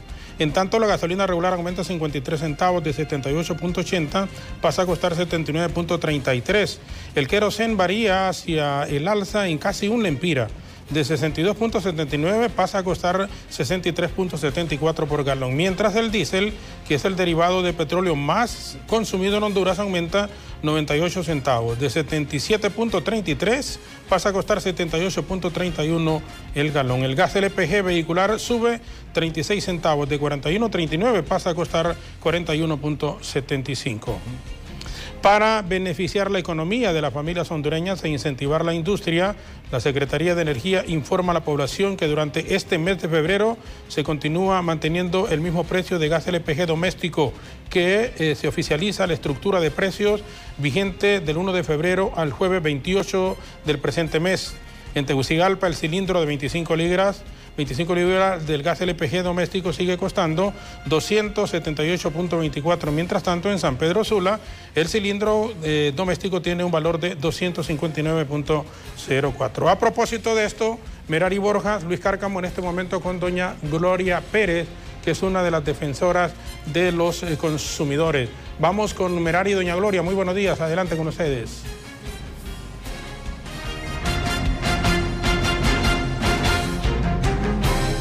Me acompaña doña Gloria Pérez, ella es representante de Protección al Consumidor, presidenta de Codeco. Esta mañana, pues los hondureños se han levantado con este golpe al bolsillo de los hondureños, y es que se ha incrementado el precio de los carburantes entre los 30, 50 y hasta casi los 1 lempira. ¿Cómo va a afectar esto según los análisis que ustedes hacen esto en los mercados? ¿Va a incrementar el producto de canasta básica? Sí, la verdad es que por la ambición desmedida de muchos, ¿verdad? Siempre aumentan, ¿verdad? Mire, cuando dice el primer aumento en los combustibles, todo el mundo quiere aumentarle, ¿verdad? Mire cuántas rebajas, 17 rebajas el año pasado, si no es que más. Y nosotros no vimos pues ningún beneficio a los consumidores. Aquí ni la tarifa del transporte aumentó. Mire cómo está de cara la tarifa del transporte. Esos servicios de tantas cosas, ¿verdad?, que incrementan de inmediato, y especialmente lo que es los productos esenciales de la alimentación. Ya como seres humanos este derecho ya se nos va vedando día a día, ya los hondureños van quitando de su mesa, ¿verdad?, algunos alimentos, porque realmente hay una ambición desmedida, porque imagínense, a veces cuando ellos ganan, no trasladan nada, ni un poquito hacia nosotros, pero cuando empiezan supuestamente dicen ellos a perder, ¿verdad? Ya empiezan a incrementar todo aquí se le aumenta lo que es el salario mínimo, eso ya realmente, ya que ni lo habían de aumentar porque la aumenta más bien la canasta básica. Esto quiere decir que a partir de esta semana se avecinan más incrementos en el precio de los combustibles y esto va a ser trasladado al precio de los alimentos de canasta básica. Así es, con los algunos empresarios que tenemos, ¿verdad? O otros proveedores que tienen mucha ambición, ¿verdad? De estar nadando en dinero, mientras otros pues realmente no tienen ni para comprar los frijolitos, que los frijolitos son los que más rinden para lo que son los más pobres, ¿verdad? Y otros productitos que todavía tienen ese alcance, ¿verdad? De comprarlo, pero realmente es una preocupación bastante grande, ¿verdad? Nosotros solicitamos pues que se tomen algunas medidas, que se le ayuden a los productores. Banasupro ya va a hacer lo propio, ¿verdad? Ya tenemos pláticas con ellos donde estamos planificando llegar a algunas personas en las colonias, más sin embargo pues se necesita más, ¿verdad?, de estas instituciones porque realmente nosotros nos encontramos totalmente desprotegidos. Muchísimas gracias a doña Gloria Pérez, representante de Codeco. Pues con esta lamentable noticia se han incrementado los precios de los carburantes y por ende se van a incrementar pues los precios de los alimentos de canasta básica según los sondeos que han hecho estas organizaciones de protección al consumidor. Con este informe regreso a estudios. Gracias, Merari, Luis, y a doña Gloria en el aeropuerto de Toncontín. Desconectamos ahí nuestra señal porque vamos hasta Santa Bárbara con nuestro corresponsal Alex Avión. Está tomado el Instituto de la Propiedad. ¿Por qué, Alexander? Muy buenos días con ustedes. Adelante.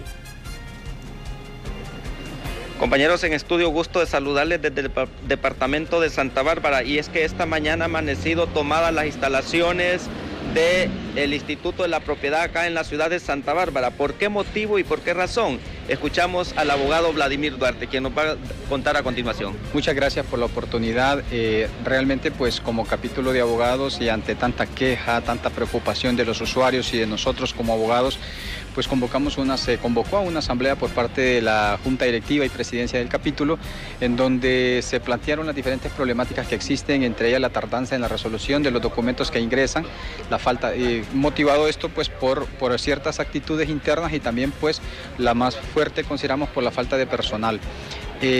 Realmente entran a diario pues un promedio de 120 documentos y solo se logran inscribir, registrar un promedio de 40-50 y eso significa que un remanente se va sumando a diario en esta mora y normalmente la solución que nos brindan provisionales que nos envían comisiones a sacar la mora, pero ya a los 2-3 meses volvemos a contar con la misma. Entonces estamos observando que no nos dan un trato justo como usuarios acá en Santa Bárbara y estamos exigiendo el nombramiento de un registrador más. Tenemos el nombramiento de 2 registradores más para que tengamos 4 y así poder trabajar al día. Es vergonzoso cuando uno va a otras ciudades y observa que los documentos se los entregan en 2-3 días. Ya usted está teniendo un documento en ese tiempo. Aquí en Santa Bárbara estamos tardando 3 meses.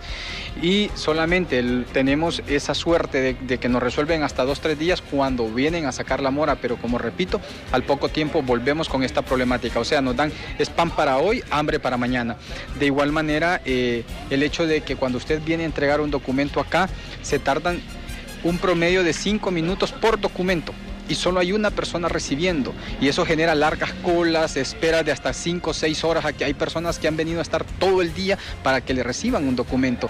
Entonces consideramos que necesitamos otra persona más para que pueda recibir estos documentos como hay en todos los registros. Siempre hay 2 o más. Aquí en Santa Bárbara solo tenemos 1. De igual manera, alguien que entregue la documentación, porque el mismo procedimiento para recibir es el mismo procedimiento para entregar y genera también un atraso sustancial. Asimismo, contamos solo con una persona que entregue pasatomos y realmente cuando viene gente de fuera y con las instrucciones internas que se brindan de que solo muestren un tomo y hasta que se termine de revisar ese tomo se entregue el otro, imagínense cuando vienen 5, 6, 7 personas al mismo tiempo, tienen que hacer largas colas y esperar grandes tiempos. Entonces, de igual manera, creemos pues de que ya debemos de sistematizar el registro, puesto que el sistema que tenemos es el sistema viejo. Muchas gracias, abogado Vladimir Duarte. Él es parte del capítulo de abogados de acá de Santa Bárbara este día que se ha dado este plantón frente al registro de la propiedad. Desde Santa Bárbara, para BTV Noticias, volvemos a los estudios. Gracias, Alexander. Desde Santa Bárbara, 8 de la mañana con 44 minutos. Actualización de noticias rápido en este momento. Como país suscriptor del Acuerdo de París sobre el cambio climático, el gobierno de Honduras asumió en noviembre del año pasado el compromiso prácticamente de adoptar modos de transporte híbrido o eléctrico con el propósito de reducir la emisión de gases contaminantes y por ende el calentamiento global. Esto para impulsar el esfuerzo, las autoridades del Instituto Hondureño de Transporte Terrestre fueron integradas al proyecto de desarrollo de una estrategia de electromovilidad nacional que busca introducir unidades eléctricas en la flota de transporte público. La electromovilidad surge como una corriente mundial que se deriva del Acuerdo de París, al cual Honduras se adhirió en noviembre del año anterior, y lo que busca de alguna manera en el concepto general es el cambio de la matriz energética de los países a energías renovables, en el caso de los países nuestros que tienen potencial de generación hidroeléctrica, eólica, solar. Y en la electromovilidad es el cambio de motores de combustión tradicional, derivados de petróleo, a electromovilidad, a las fuentes de energía, para reducir emisiones que generan calentamiento global, y esto tiene que ver con cambio climático. Pero en ciudades como Tegucigalpa y la mayoría de las urbes, esto tiene que ver con la salud de las personas, con el material particulado, con los gases que emiten que producen enfermedades. Autoridades gubernamentales sostuvieron una reunión con transportistas de la ciudad Puerto de la Ceiba, esto para abordar temas relacionados con la modernización del transporte. Ellos nos entregaron ya un primer borrador de escritura pública de constitución del nuevo consorcio operativo y empresarial del transporte de la ciudad de La Ceiba, donde aproximadamente 23 empresas del transporte urbano de la ciudad de La Ceiba estarían constituyendo este nuevo consorcio operativo y empresarial. Un paso muy importante, porque nosotros venimos asesorándoles desde el año pasado en el instituto de todo lo que tienen ellos que cumplir para poder ser reconocidos en primer lugar como consorcio, y una vez reconocido como consorcio, los pasos que siguen en adelante para lo que es el proyecto de modernización como tal. La institución Tagle, que vela por prácticamente lo que representa el bienestar de las personas con cáncer en sangre, realizaron este fin de semana una jornada de recaudación de fondos, la cual tuvo como objetivo obtener dinero para enviar 10 hondureños a México. En este primer grupo van 10, 5 niños, 5 adultos. Y tenemos una lista de espera de 40 personas. Y el convenio contempla un máximo de 150 pacientes. Este convenio se logró para los 7 países de Centroamérica. Así que personas de los 7 países pueden contactarnos. Es decir, que ustedes van a continuar con las mismas actividades en el transcurso del mes. Y del año, porque hay que pagar una cantidad simbólica. Un trasplante de médula ósea puede llegar a costar hasta los $300,000 a $500,000. Estamos recaudando fondos para los pacientes que van para trasplante en México. Si hay empresarios que estuvieran interesados en donar de manera directa, pueden contactarnos para darles la cuenta del hospital en México que está haciendo la recepción de los pacientes, y ellos pueden donar en una cuenta en dólares directamente a ellos. ¿A qué número se pueden contactar? 3145-4300. 8 de la mañana, 48 minutos. Vamos a la última pausa. Quédese con nosotros. Regresamos ya en la parte final de nuestro informativo.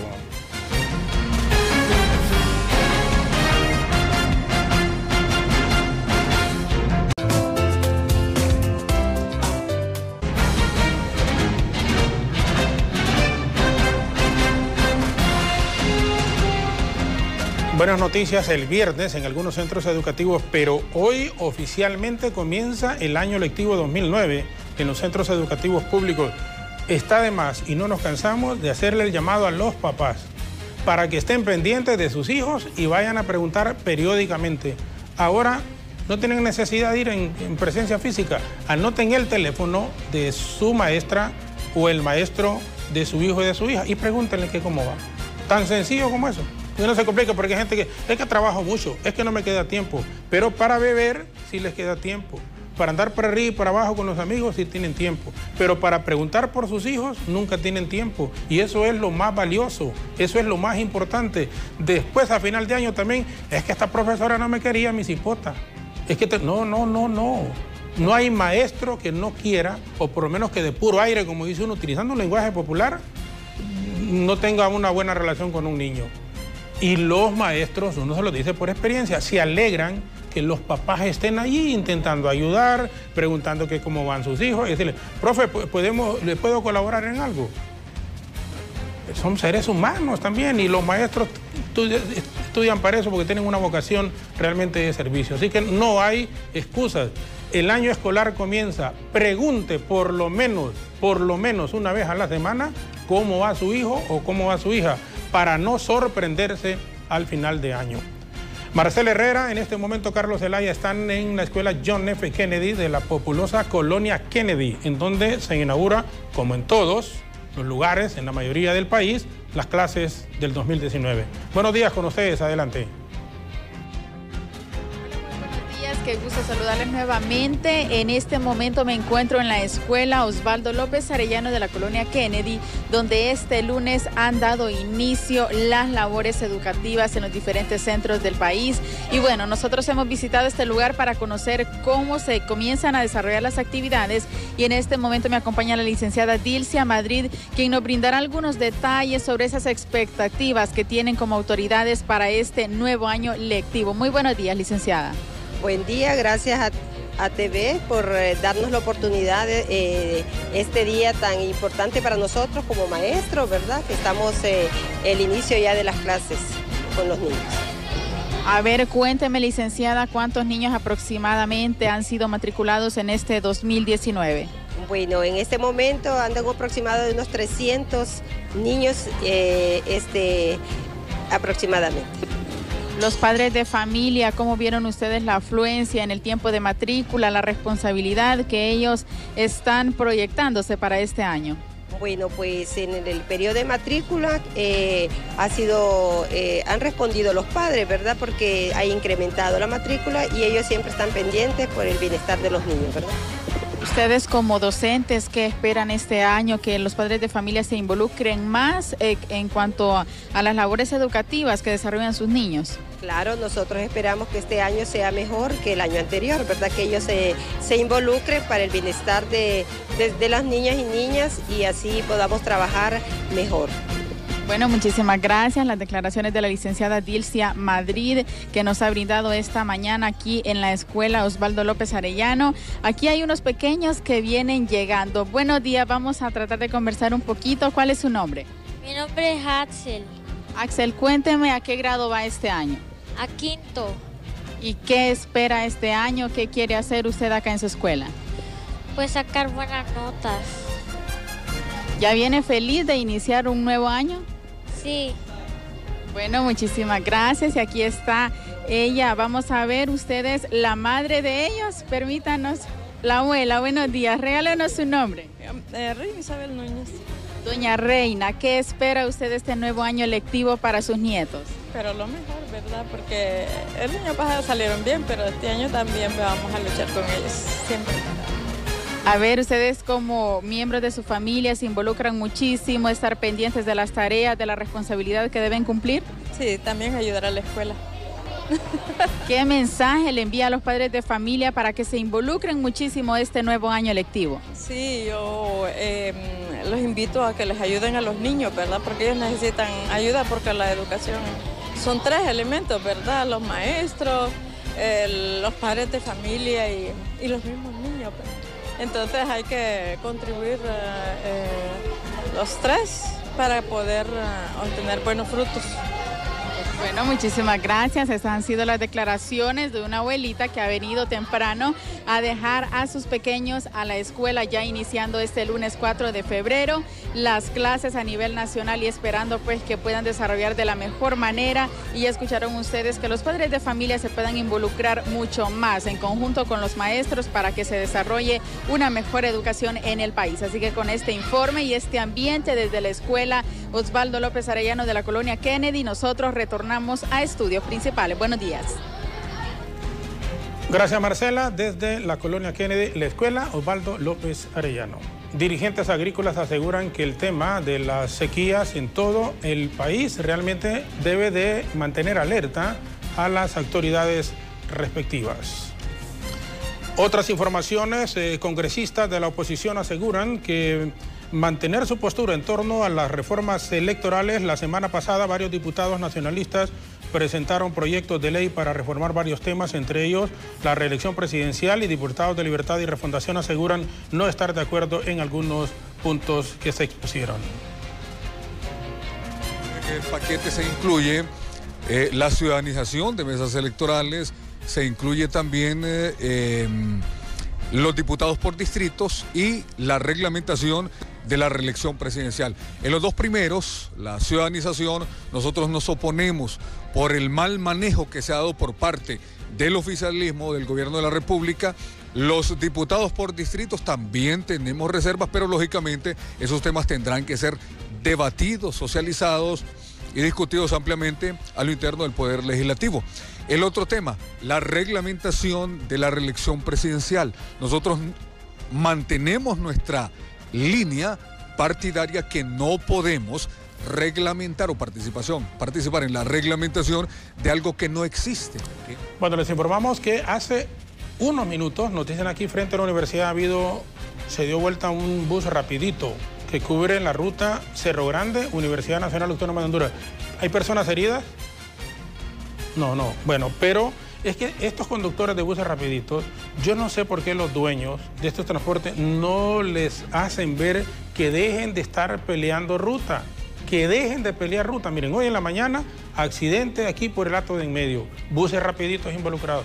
Los conductores de rapidito y los conductores de taxi son en su gran mayoría, pero en su gran mayoría irresponsables. Yo no sé cómo le dan carro a gente que no tiene ningún tipo de educación, ningún tipo no tienen nada, y van llevándose a Raimundo y medio mundo. Aquí, donde tenemos mero frente a las instalaciones, ha dado vuelta un bus rapidito. Gracias a Dios, no hay personas heridas frente a la Universidad Nacional Autónoma de Honduras. Nos marchamos, Jenny y Alejandra, nos vamos. Nos despedimos, será hasta mañana en punto de las 7. Se despide usted, Jenny Ochoa. También Alejandra Rivera, gracias por habernos acompañado en esta jornada informativa. Bendiciones. Gracias, Jenny, gracias, Alejandra. Que tengan un excelente comienzo de semana. Que Dios les bendiga y siempre salgamos a nuestras actividades con una actitud positiva. Eso es importante. Comenzamos la semana y démosle gracias a Dios por todo. Trabajemos, luchemos, hagamos las cosas con entusiasmo y verán que la situación va a ser diferente y así podemos ir cambiando de a poco. Van a quedar con nuestras compañeras y compañeros de Café Caliente. Muy buenos días y que Dios les bendiga.